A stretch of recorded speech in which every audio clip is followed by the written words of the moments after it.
Dear listeners, welcome to Out of Office.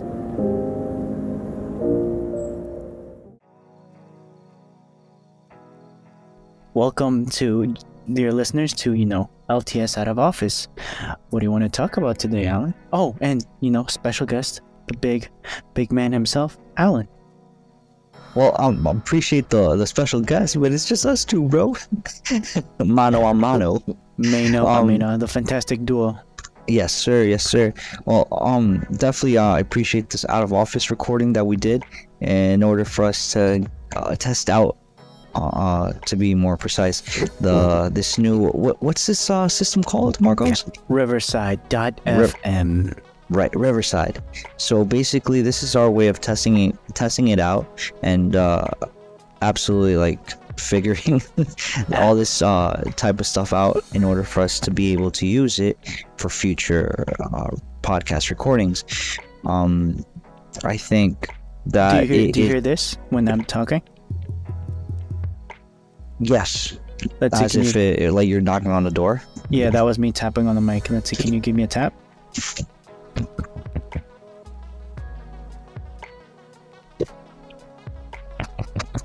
I hear that. Where is that? That is my finger tapping the mic. Oh, the handheld mic or the phone mic? No, the handheld mic. Amen. So we clean.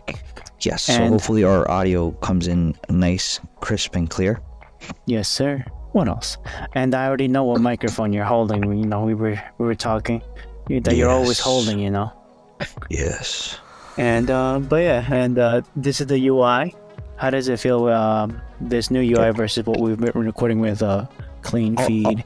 I'll tell you this much, I think Clean Feed is really good as far as like everything on the screen. At least because I use Clean Feed on my actual laptop, not my phone.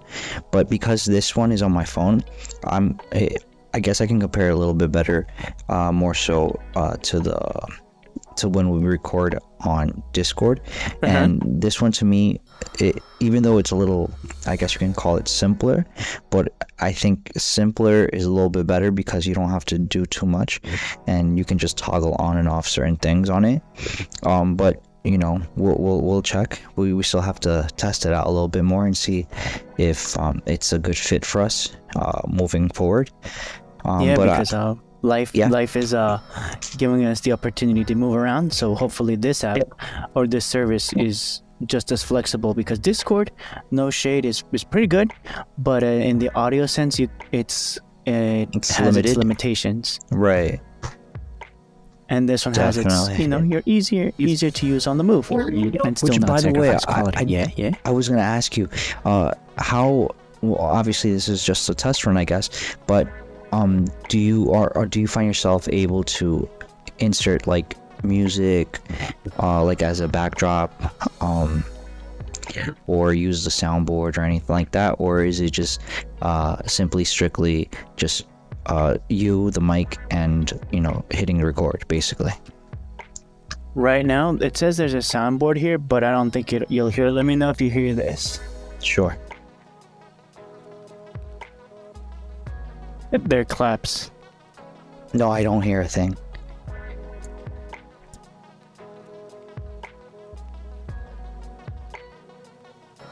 Okay, so yeah, it's only within the recording it'll appear as its own track, but that's the thing, it's different. Clean Feed was, even though it was just browser based, it was heavy, it was hefty, and it mainly optimized for either to record directly on your phone or use your computer to do it. And it's good for what it is, but this one is more flexible and hopefully will record just as good and give us the same features. The only thing missing, like we were talking about, is that that soundboard, which is here, but it's not audible for the entire squad for all the listeners here, just me being the producer.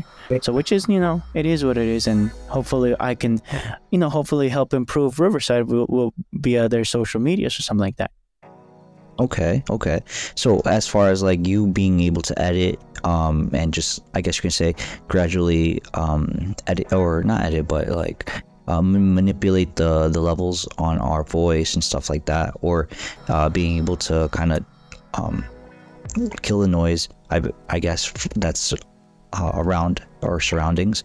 Are you going to be able to do that with this system, or is it still too soon to It has know? some default settings of background noise suppression on the fly, and to add it into the recording. So that in itself is pretty good. Okay. So Okay.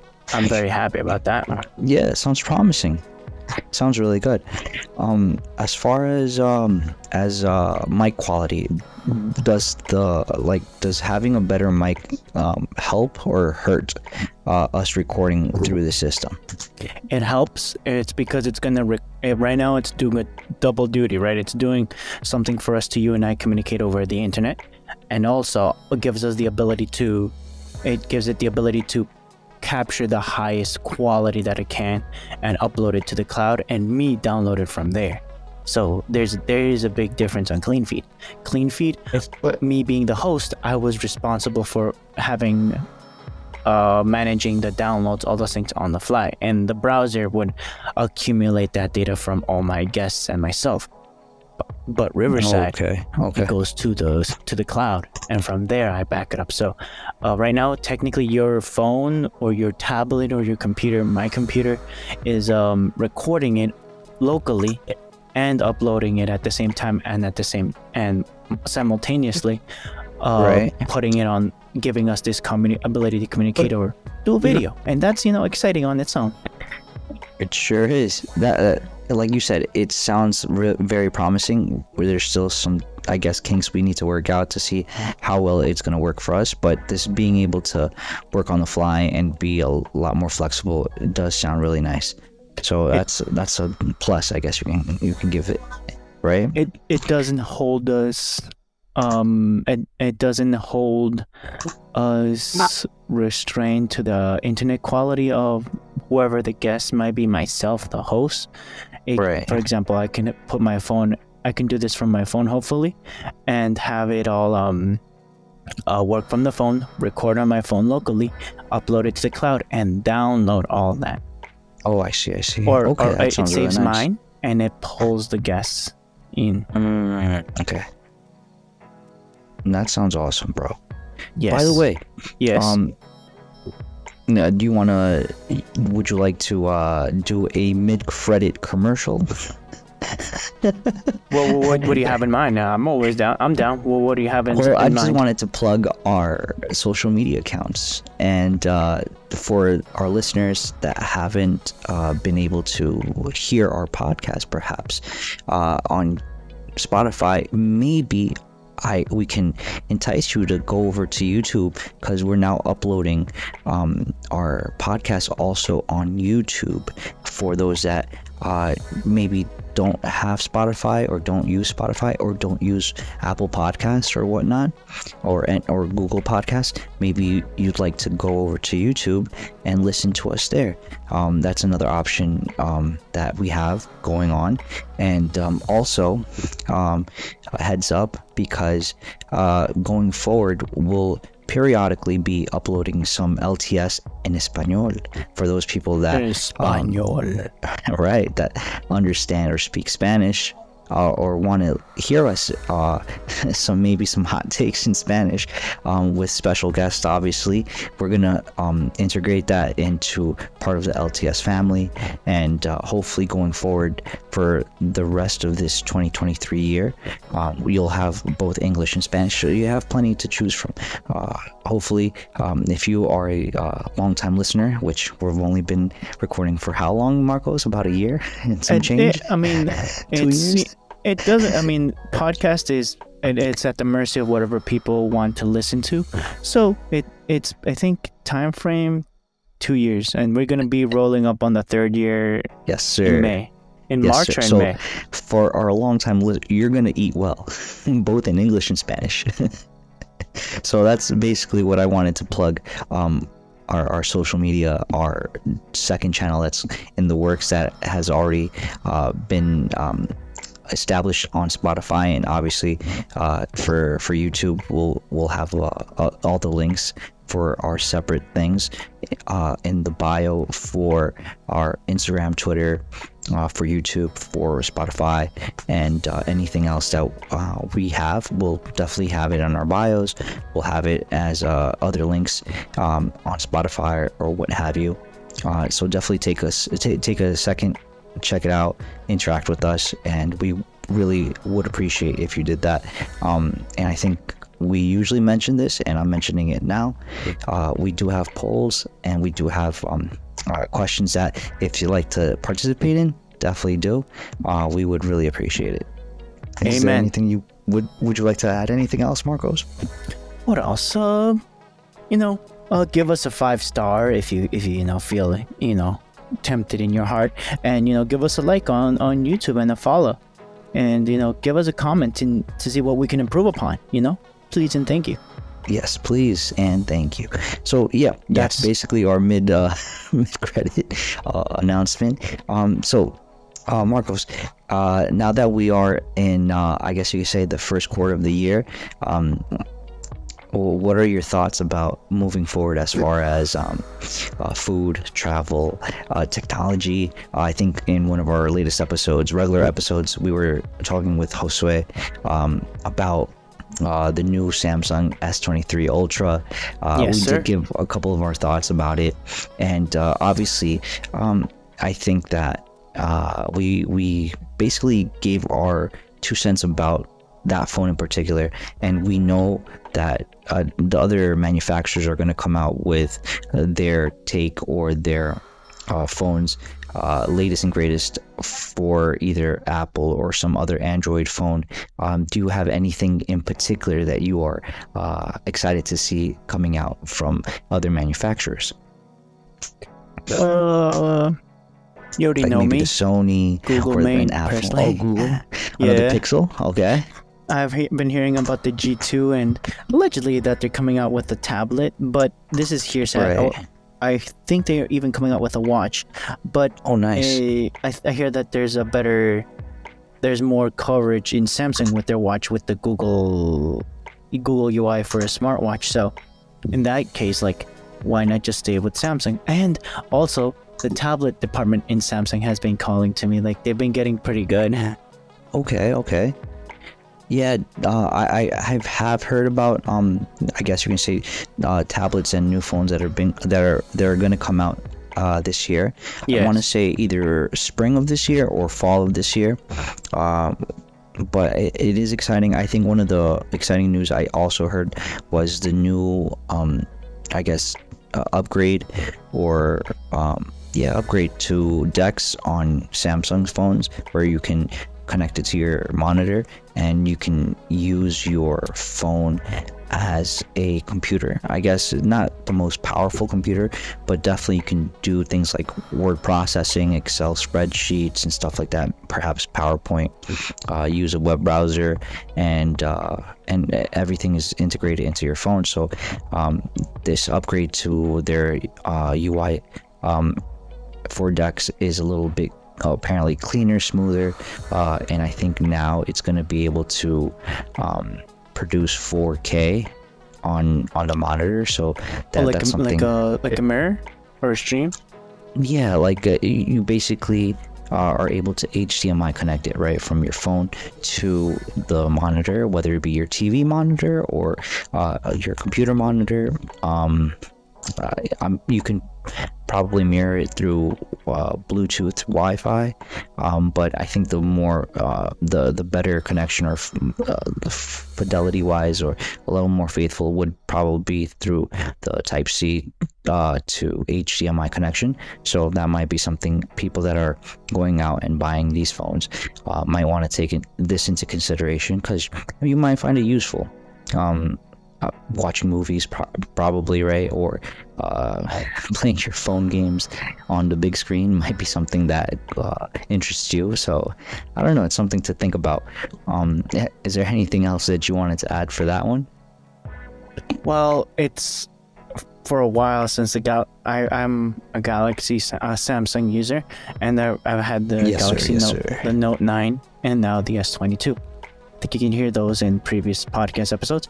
But regarding DeX, since the Galaxy Note 9, I haven't had much complaints. And in the sense of word processing, all those things, it's very powerful because the app support on the Androids itself have been getting very, very good. And but the user interface never called to me, but I have used it for media consumption, all those things on my computer. So I'm not gonna say that it's lacking in that sense, but for mirroring it on the 1080p screen, no issues found. It's pretty good. The user interface, again, if you had your PC monitor as a touchscreen, it'd be more seamless, right? But in this case, mine has no touchscreen capabilities, but just in general, being able to mirror this on a Windows device is major since the Note 9.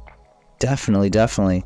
And I want to say that it's something that I was thinking about, and I think I mentioned it a couple of podcast episodes ago, where Samsung came out with one of these like 55-inch TVs that are like, it's curved apparently, I think it was, but I think the more unique part of this TV or monitor is that it goes from portrait mode into landscape mode and vice versa, and it's like, dude, it does that with the press of a button. And for those people that want to, I guess, use it for, I guess, consuming social media or anything, media consumption, thank you, Marcos.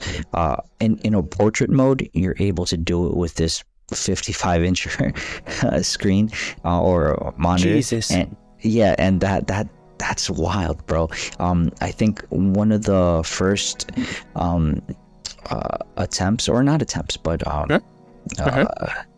who is this guy that I'm thinking about?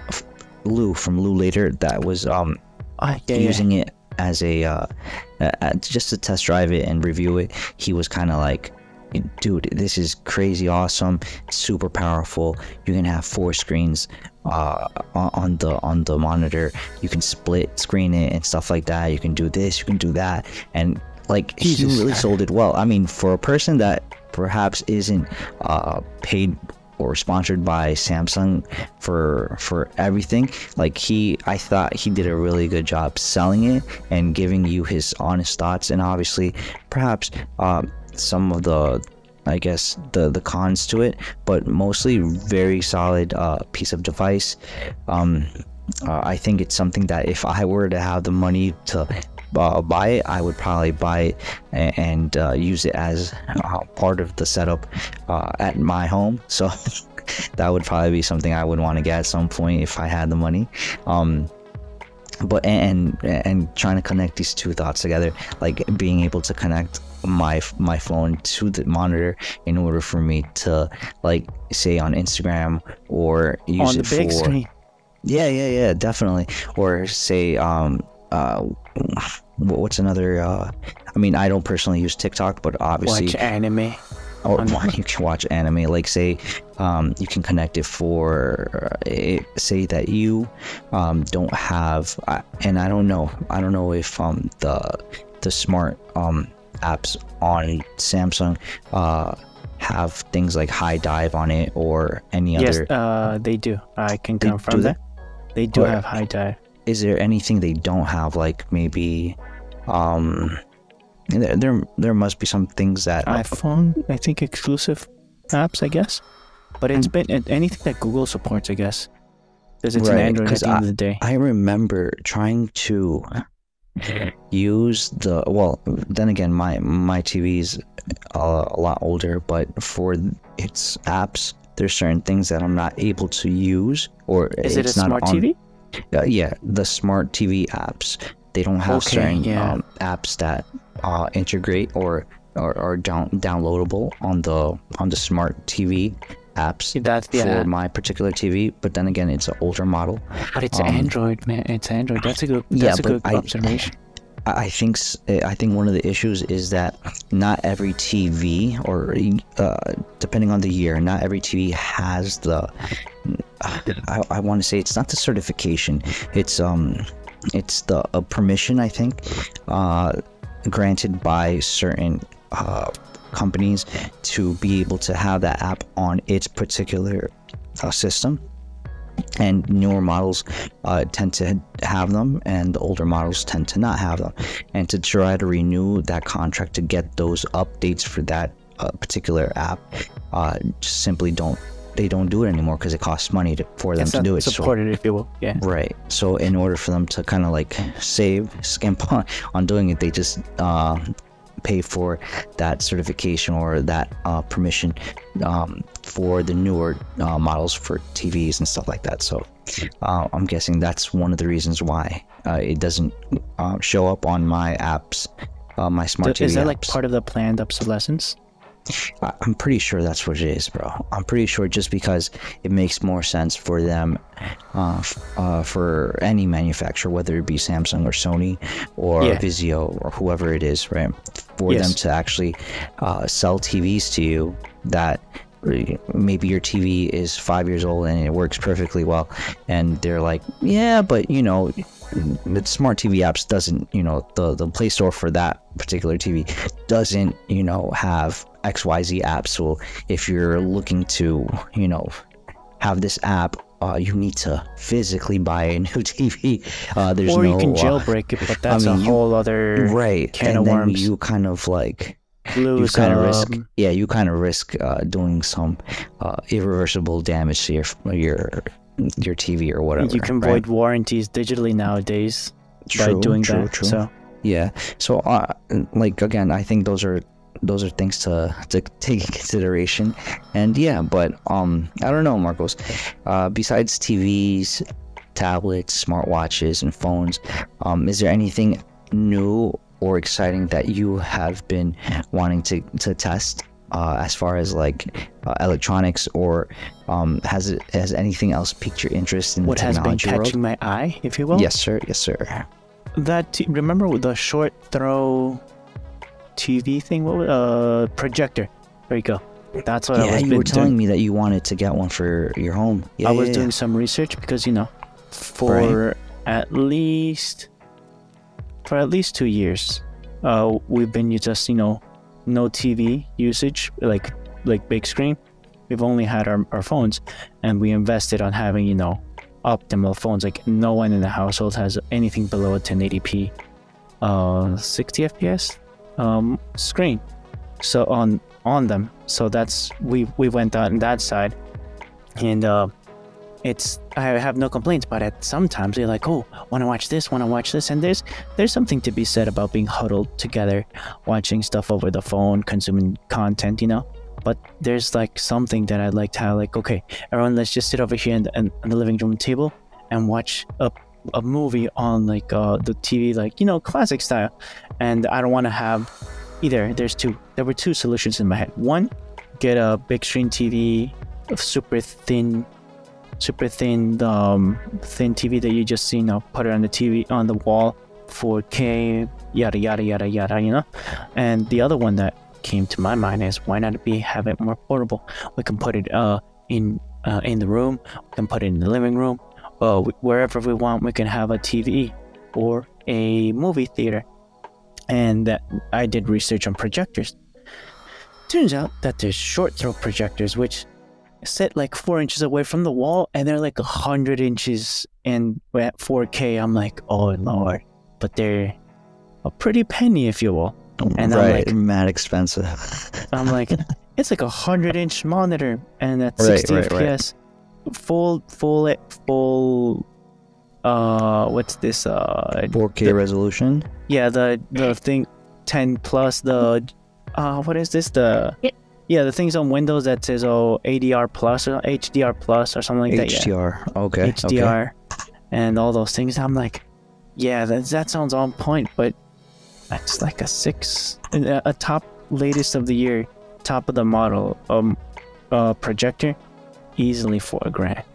And mind you, I think every year it comes out a new iteration that is a little bit better, a little bit brighter, a little bit bigger, right? So you kind of I think you get that notion of, oh man, if I buy it right now, like 3 to 6 months down the line, the newer one is gonna come out and it's gonna be even better or whatnot, right? Yeah. So you're trying to, I guess, future proof, or find something that's a little bit more future proof, so you don't feel FOMO, right?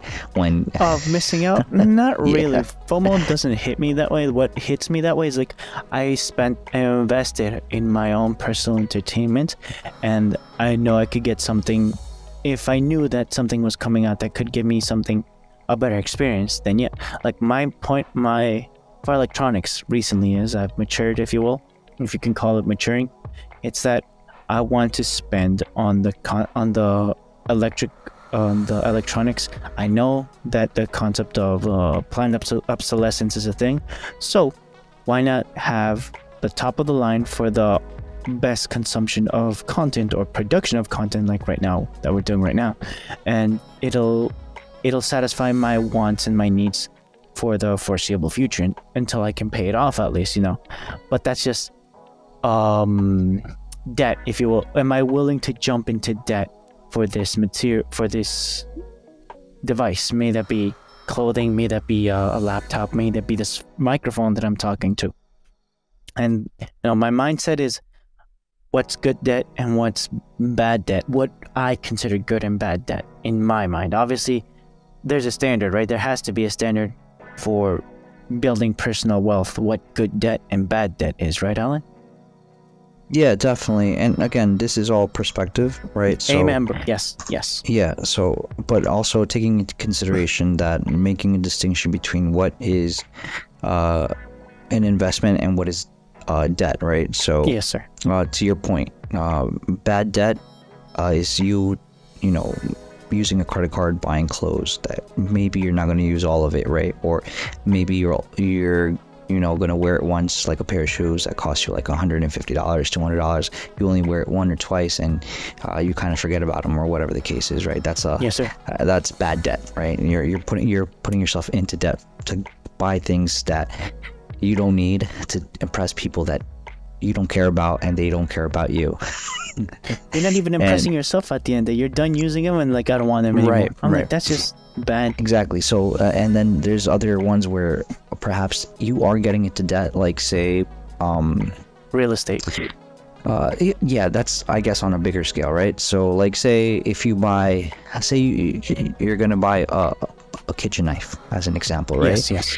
Buying a good quality kitchen knife that is maybe $150 to $200, but you're gonna be able to.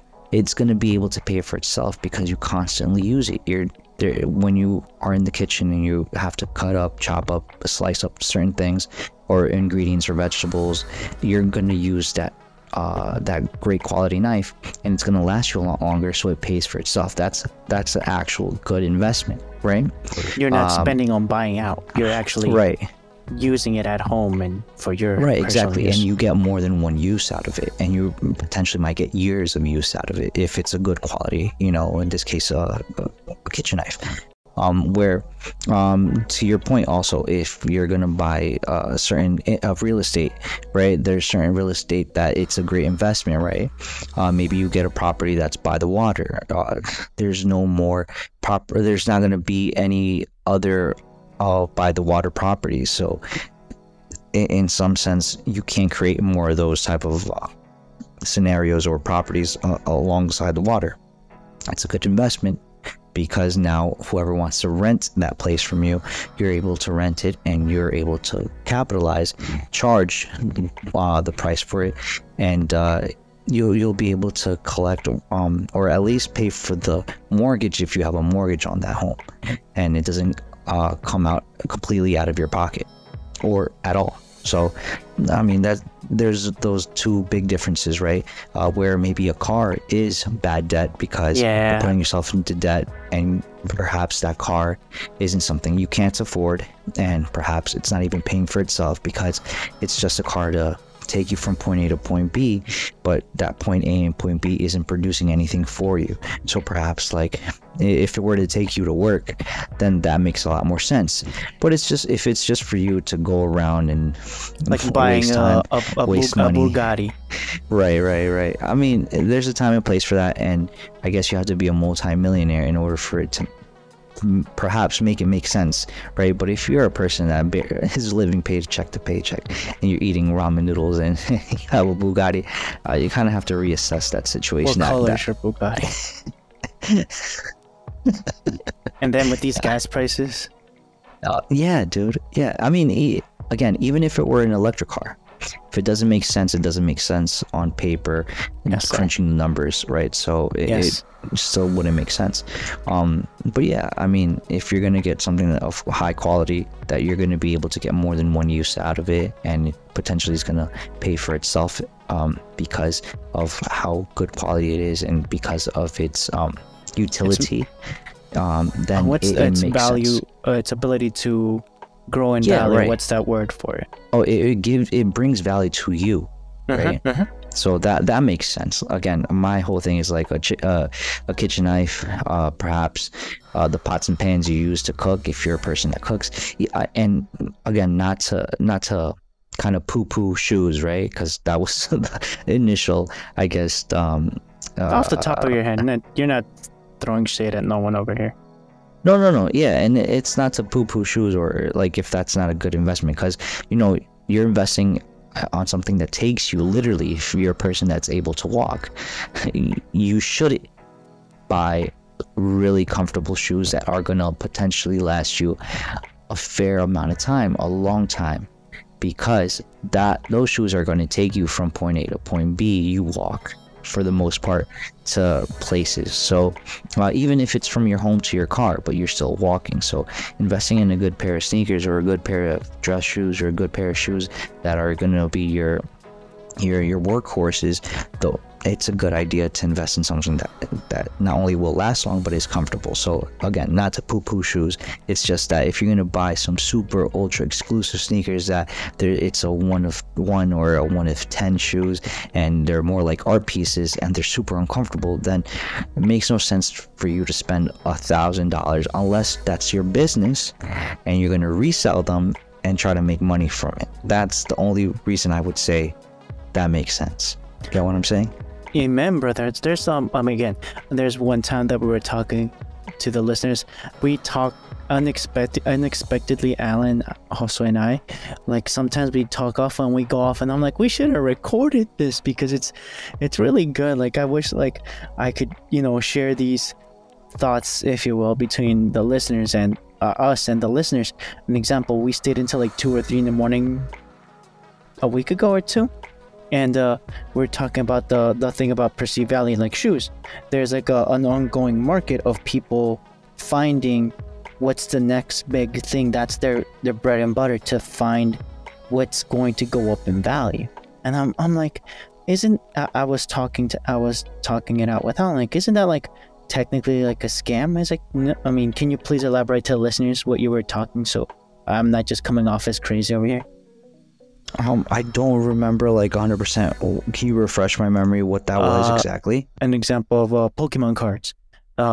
There's obviously companies that review baseball cards, Pokemon cards, all those things, but there's a group of people that made it their business to understand what other media, hard media, like drawings, like an auction house, basically. Yeah, like an auction house, but their business is to invest on what's the next big thing, like the next Pokemon cards, the next Oreo cookies, and to make sure that they got the highest quality themselves before it becomes a hot product, a high value product. They want to get it on the low end, buy it when it's low, let it simmer, let it cook, if you will, and sell when it's high.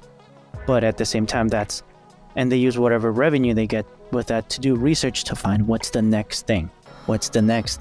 I'm like, I'm thinking as a person that's like, what else? Pokemon cards. Yeah, that's the only thing that comes to my mind. Pokemon cards. Like, how is someone gonna? Did you expect the Pokemon cards to ever be a big thing, like versus when we were there in the 90s, like, oh, let's go buy a pack, here. Did you ever think that in 20 years in the future or 30 years in the future it would come back at better than ever, if you will? I mean, you people, I guess, at different stages in, you know, their lives, kind of, I want to say, hope for something like that to happen with something that they know, or at least know well enough for them to actually purchase it, or potentially think that they're making an investment, right? Yeah. So I wouldn't say 100% I knew that Pokemon cards were going to be, you know, valued so highly that people were going to spend, you know, $250,000, $500,000 on certain prized, not only collections, but certain cards like the Charizard, right? Talking about Shadowless, or talking about holographic cards, or talking about, you know, first editions.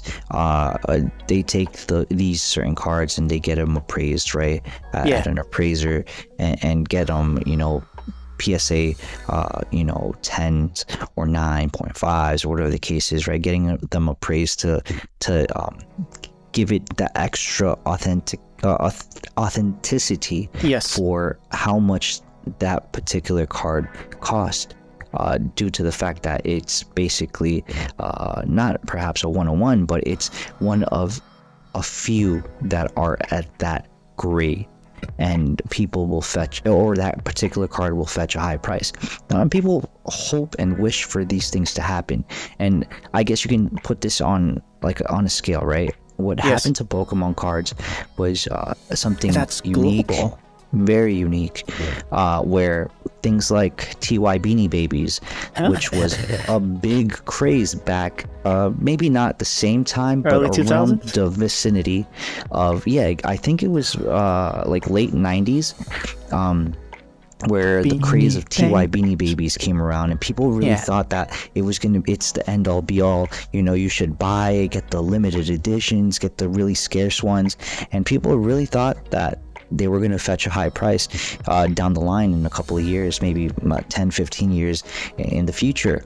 And it's still to be determined probably right now. Right, and it hasn't really done anything. And I think one of the reasons was that the creator of TY Beanie Babies made it so that he made it perceive this TY Beanie Baby into something it really wasn't, because he wanted to make money right then and there. He didn't really care about if the marketing.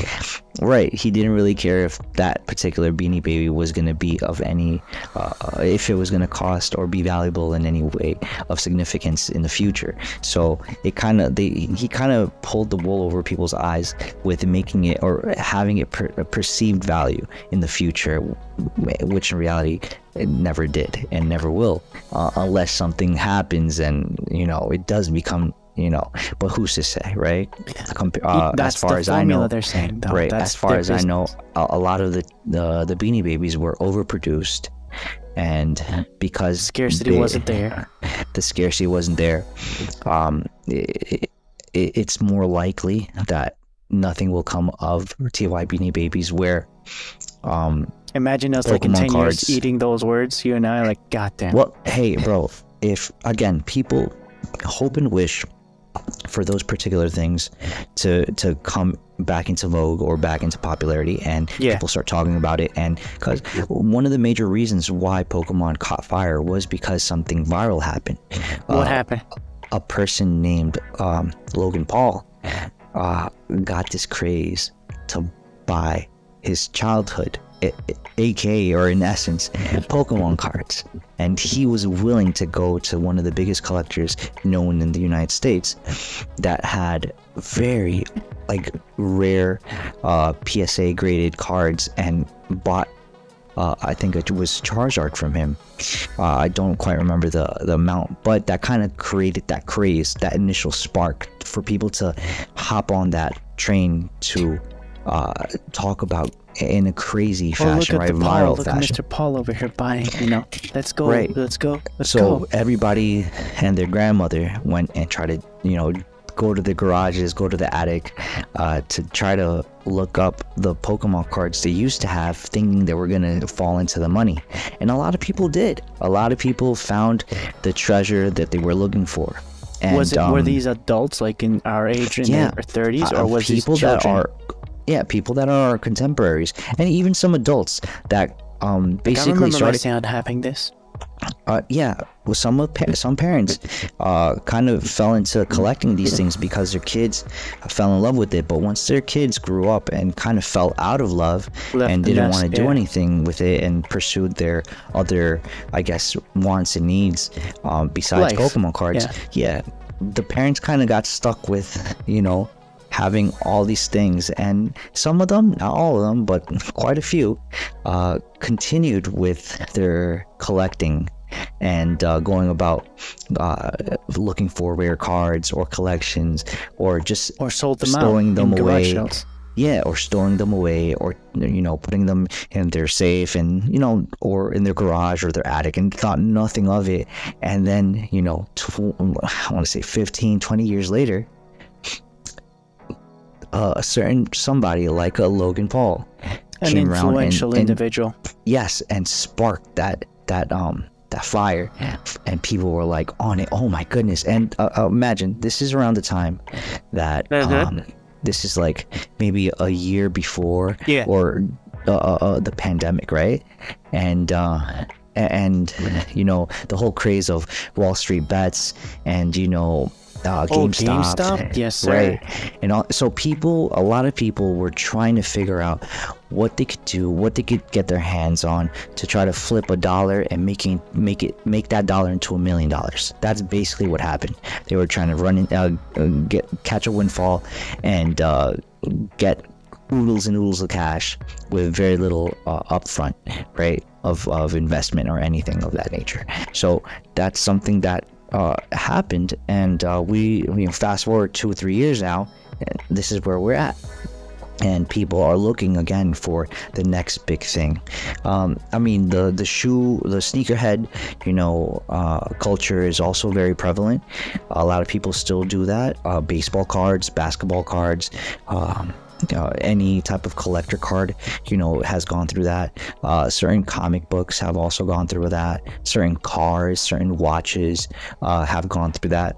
There's don't get me started with cars, like the 50s, the 60s muscle cars, like there's some antiques that are very, very, very sought after, and people will pay nostalgia. That's the word I was looking for. It's like a nostalgia. It puts you in a time and place. It definitely does. It puts you in a time and place. Like I said, Logan Paul wanted to buy his childhood because he had fond memories, nostalgia of Pokemon cards, because it put him in a time and place when he was a kid, when everything was just he didn't have to worry about anything. At least that's what I think. Remembering his this is obviously he's reminiscing basically as his childhood, like many of us do.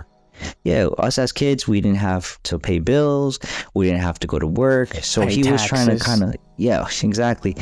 We didn't have the same or even responsibilities to take care of, so it was a different time and place in our minds, and we kind of seek that. And if we're able to obtain it and kind of like are able to hold it in our hands, like a lot of people will pay good money for that. I remember back in the day, I forgot the year, but there was one particular Christmas where the biggest thing, or the craze at that moment, was for a toy called Tickle Me Elmo.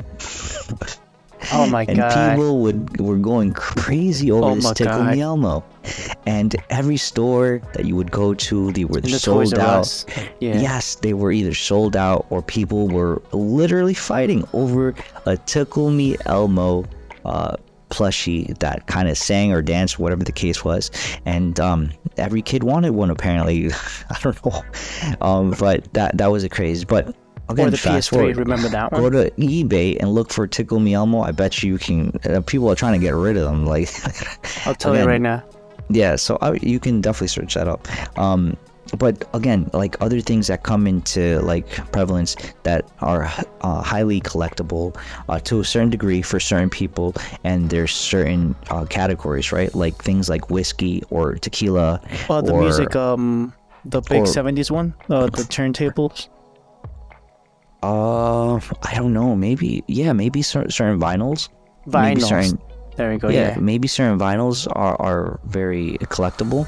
Um, Perhaps a memorabilia like a jersey signed by Kobe Bryant, maybe, or maybe a cookbook from Anthony Bourdain. Things are like there's particular things that and some of them for some are a little weirder than others, and there's others that might make a little more sense to you because you kind of are attracted to that particular thing. I mean, there's people, and I'm one of these people, right? I'm not What? super into it, but I know Danny? that I do enjoy, what's it called? Collecting coins. I don't know Huh? if you're a big coin collector or not. Not really. I mean, I work at a I cash register in that sense. I collect that kind I of coin. find it really interesting. Like I'm not 100% fascinated. Like I have books about it. No, but I do like looking or collecting certain coins if they have some sort of not only monetary value, but if it's like a really old coin, or if the coin tells a story about a time period or a place, right? Like if it's one of the older pennies that are made out of copper, or if it's a pre-1920 penny or nickel or dime. Some are made out of silver, or some were during the war period, or it has like an Indian head penny. Is this the same thing with bonds, like war bonds from the World War One or World War Two? They might be, but I don't quite know enough for me to give you like an actual statement behind that. But I like, again, my whole thing is like I've been really enjoying this, like looking at YouTubers, also look at old coins and stuff like that, and giving a little bit of history, like if it's a limited mint date, or if it was produced by a certain you know minting, like if it's a San Francisco, Denver, or a West Point mintage, from different places. So there's history, there's I guess that kind of like American history to it, and it really it for me is interesting and exciting to search and look at, and just think that you're able to hold in your hand currency that has that type of history, and you can put a time and a place for it, and I find it interesting. But I think you were looking for the Elmo, right, bro? I did. I don't know if you said that there's a chat feature here in Riverside. Okay. I pasted it. I don't know if it can open it, but it is what it is. I put it there for my notes. Yeah, I see it. $27 right now. Yeah, of course it's 27 bucks. And it's the original Tickle Me Elmo plush toy. Imagine, bro. People were paying hundreds of dollars. People were like fighting over it, like as if it was a Black Friday. Yes. Like, my observation: you in the trenches back in the day in the 90s. Imagine yourself in your local. You weren't running though through it. You weren't running through it. You were just chilling, cruising, walking. I don't know, dude. I mean, like how was it in the stores? I mean, I don't see myself doing that. Like even now, you know how nowadays you're able to actually digitally get a number if you click on a button on the web page for you to be like one of, I don't know how many tickets they give out for the bids, for your opportunity to buy a limited drop on a hoodie or shoes or a belt or X, Y, or Z. But nowadays I think like even then, like you don't have to physically go anymore for certain things, but even then, like I don't find myself like doing that with everything, or like it really has to be something I really want for me to do it. And even then, if I know that I have to physically be there, and like I have to get into a potential altercation with someone because I'm trying to get this Tickle Me Elmo, like I'd rather not do it. Are you a believer of the Black Friday? Let's put it in simple words. No. I've only gone to Black Friday once. Ditto. Only once. And that was it. That was enough of a life lesson for me to be like, I just had a great time with my family, great dinner. Why the hell am I standing outside in the cold so I can just walk around in the store? Because all the Ditto. good stuff were already sold out. Like, that makes no sense to me. So I stopped going. After that first time of going, I said, hell no. No more. I'm not going anymore to these crazy, Outings. gotchas. The one time that I went was with Mr. J Josue. I went with him, his dad, and his mom. My mom and myself. We went out because we had Thanksgiving together, and we went to the local Best Buy, and Yes. nothing caught my attention. Like That not sucks. really. And I that day, hear you, buddy. Josue's dad came out with a TV, and I think till this day, Really? this is the TV they use. Oh, that's awesome. The one in the living room, right? I'm Yep, guessing. the super hyper smooth. I don't know the refresh rate or something. I don't know. And it was different that it looks too smooth, like 60 FPS. I haven't was paid like- attention. It was 1080p, but anything that they saw, 60 FPS. Like, looks like we're looking through a window, and that's like the only thing that's been stayed with us. Okay. I mean, that's my head something, house. right? That's But something. for example, Yeah. being in the trenches for buying cards, all those things. Like, I remember, there's a local place that we used to go to the mall, if you will. There was some, where the food Yes, court the was, mall. down in the bottom, below the food court. There was like a shop where you could buy kids' clothes, you could buy toys, you could buy Pokemon Was that cards. bunnies? I don't remember the name. I never read the name. I just remember walking. Where Blink Fitness is? In front of it, there's Yes. like that entire like closed off area. There used to be a place like Was The it lo- Sam Goodies? something goodies. Sam Goody, right? I think. Yeah, you can buy like your Hot Wheels. You can buy your Tonka trucks. You can buy your Matchbox toy cars, and obviously buy some kids clothes. It was like the competitor to Kids R Us. And Right. and I remember just bebopping over there, seeing the little nowadays, what's that Japanese thing where the Japanese The hibachi? making those little toys, making them like chibi, I guess. But before they were chibi, you can buy like Don't mini remember. Pokemon, like actual 3D figures of like keychain size. Like you could buy the Squirtle, you can buy Bulbasaur, you can buy the Sand, the Raditz, all the different Pokemons that they had, like all organized there, right, to grab, and you can buy whichever you like. The Pikachus, like my brother, my middle brother, he got like a gift from there from one of our family members. Oh, here you go, here, have a Pikachu, kid, enjoy yourself, like a little one, like in a That's keychain. crazy. He had it for years. And for me, I think it was like the Charmander. I like had it for years, as a keychain, all those things. And it's like nowadays, if you kept those things and create a demand for it, I guess you could sell that for actual cash. But that's my question, that revolving all the way back, perceiving value, like perceived value, banking on nostalgia, or the individual that has enough pull, if you will, sway in the market to make younger viewers of their content, or peers of this Mr. Paul, to go and check their storage, go sell, go buy anything, like create be a market disruptor, if you will. Would you consider Mr. Paul over here being a market disruptor in himself? I think yes, to a certain degree. I think a lot of this also had to do with the ingredients, right? It had all the right ingredients for it to be viral to this extent, right? So Pokemon as a franchise transcended time, right? So it's a franchise that and continents, countries, and language barriers. Yes, so sir. that had all these ingredients going for it, right? So this franchise has been going on for 25 years at least, and it just so happened that all the ingredients, the time was right, and that spark that Logan Paul did by putting this out in the open, that he wanted it. And because a lot of people follow him, they said, you know what, this is a perfect time, and all these ingredients just came together and it exploded, it went viral.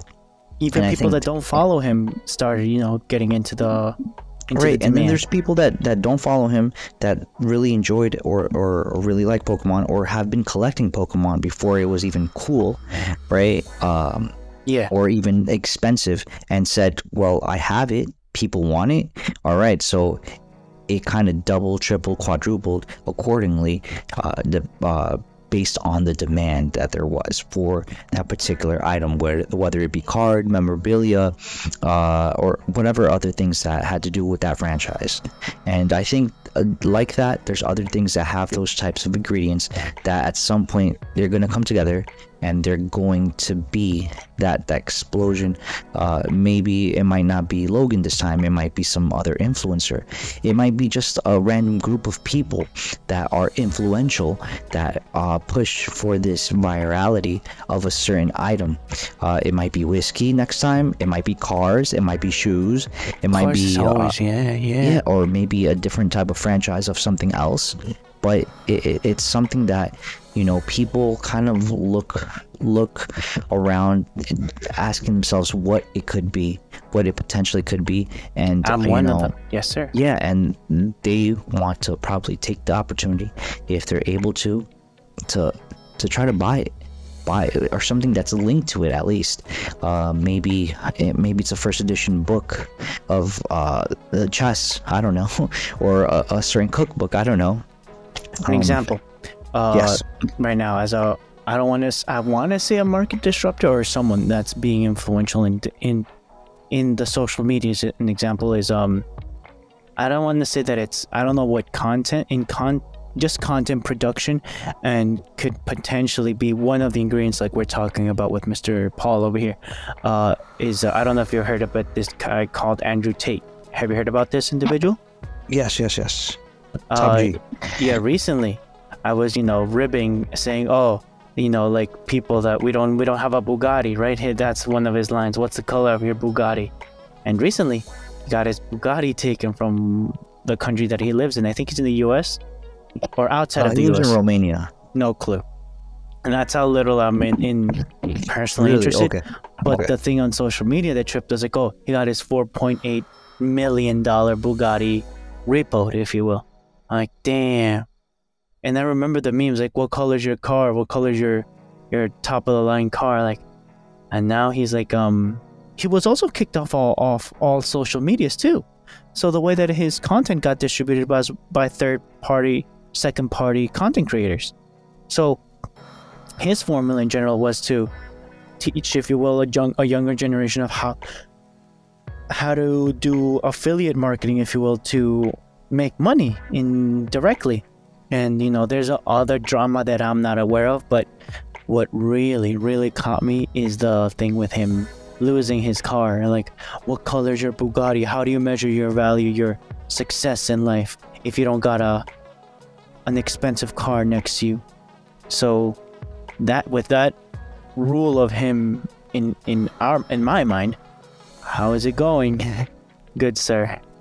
Like, he was, if you will, a market disruptor with the cars, with that brand itself, probably created a demand for with a certain group of people. But now that his trophy, his badge of honor, I feel that what he considered honor, how's it gonna be?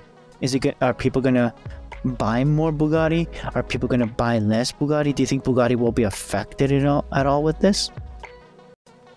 I think he was selling a certain type of lifestyle, and everything. Okay. Yeah, and I think everything in that sort of bubble that he created for himself, whether it be cars, cigars, liquor, living style, traveling, or whatever he kind of co-signed on, a lot of people were attracted to copy or imitate him the best they could, because for whatever reason, right, they either thought this person was someone they could look up to or follow or emulate, and creating a demand of whatever he was selling, using. Whatever he was selling, people were buying. That's I guess what it boiled down to, right? Yeah. And regardless of whatever his mishaps are or aren't, I guess the lingering after effects of what he did are still permeating through social media and Memes. yeah, and even right now, like for whatever reason, you know, whether he is gonna continue or not continue whatever he's doing, it still is gonna have like that ripple effect through social media, because even though he's I guess you can say polarizing for some, he's made out to be a hero by others, and this give and take, this tug of war, works in his favor as far as getting his message out to the people. So His brand, if you will. yeah, his brand. So whether we like it or not, whether we agree with him or not, that really doesn't I guess it's a drop in a bucket at the end of the day, because For who? For us or him? for us, because okay. we neither follow him nor do we, I guess, take his advice, or more so follow him, right? Because Roger that, yeah, we don't follow him, not because we don't find him interesting. We might find something interesting about him that we might agree on, but it doesn't mean that we wholeheartedly know what he's about, or what he thinks, or if we can consider him somebody that we can glean some sort of information at the current moment right now, right? There might be some things that we might agree with that he says that we can potentially implement in our lifestyle, but in order for that to happen, we kind of have to go through his repertoire of all the things he said, and obviously sift and filter through them to see what makes sense to us, what we can put in action in our lives, and see if these things work for us. But again, until then, all we can really do is basically sit on the sideline, look at the situation, and obviously take notes. Yeah, take notes, obviously.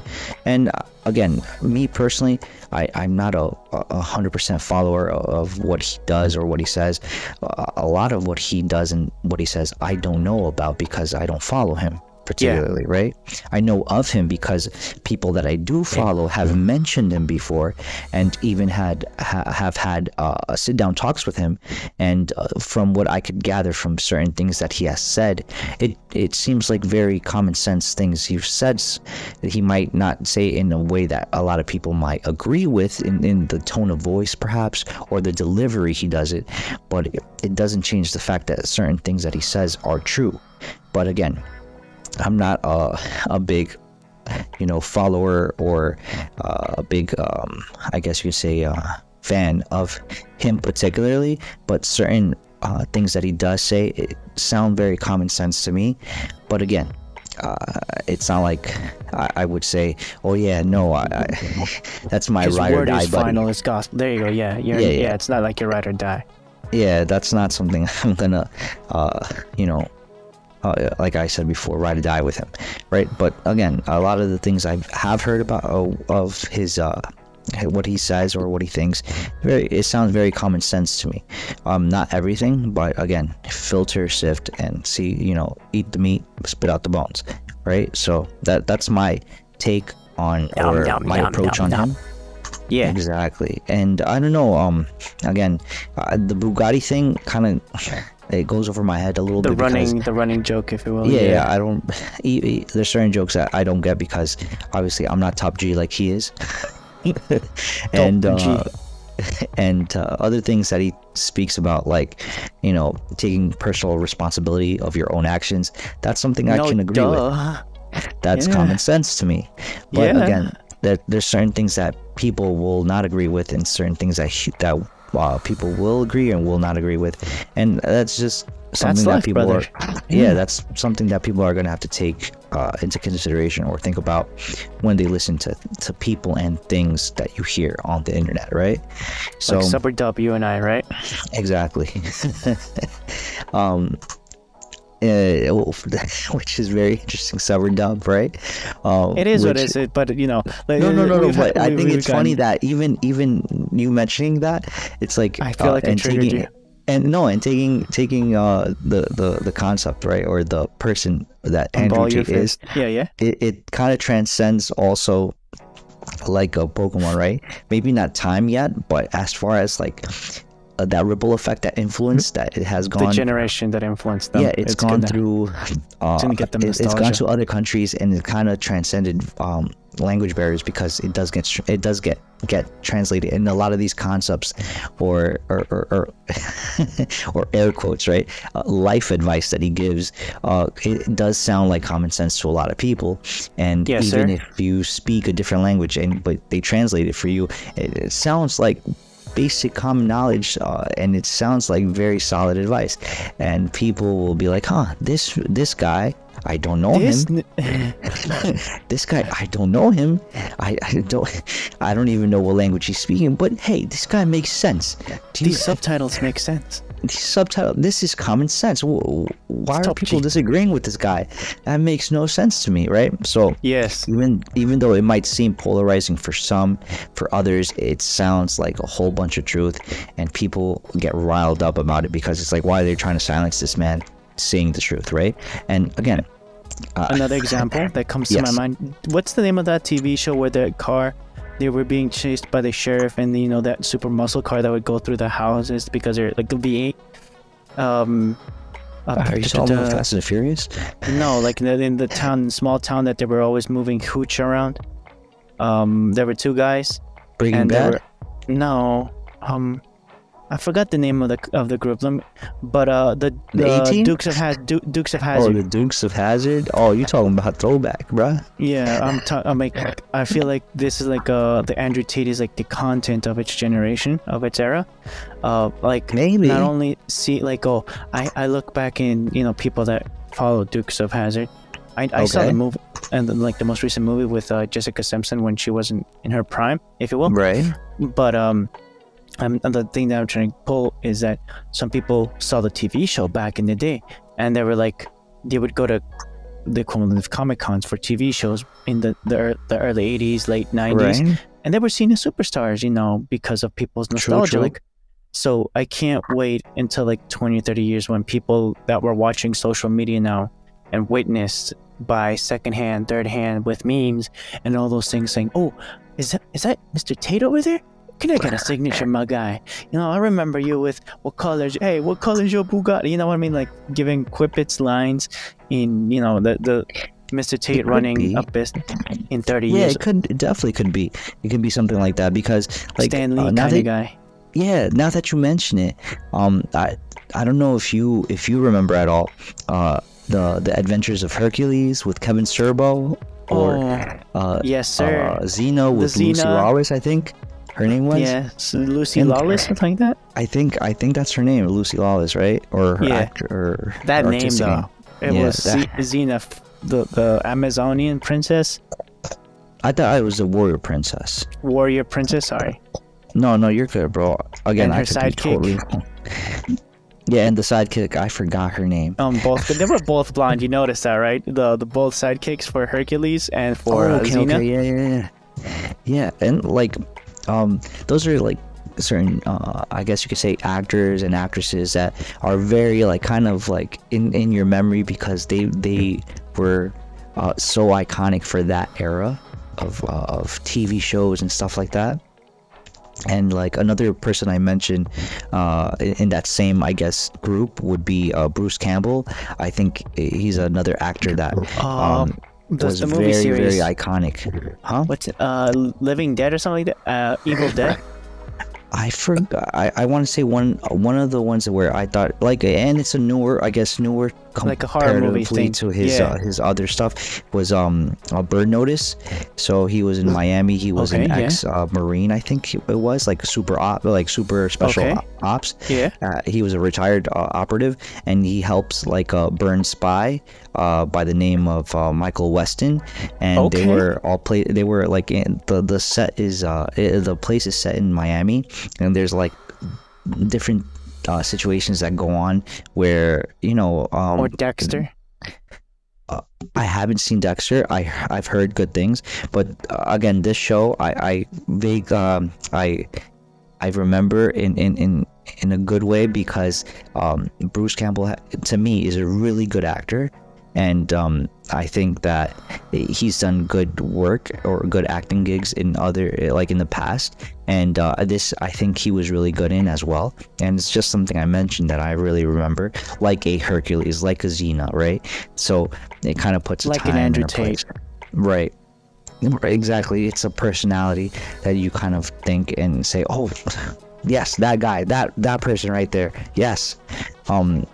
And for better or for worse, you remember the person and you're like, okay, yeah, that's dude right there, or that's her right there, you know.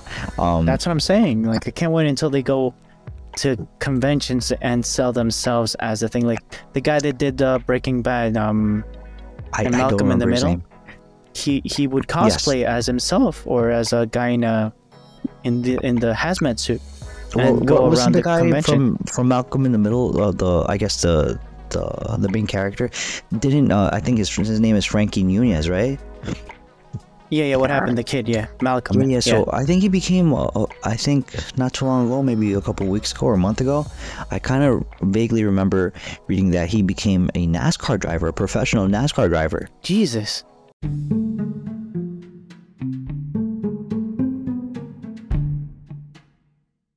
Hey there, Marcos here. This marks the end of part 1 of this recording. Join us next week on the posting of part 2. Also, there's a video version of this podcast posted every Thursdays of the week. The podcast is posted on Tuesdays and the video on Thursdays, unless otherwise told. So, enjoy. From the bottom of my heart, Marcos and the LTS squad, signing out.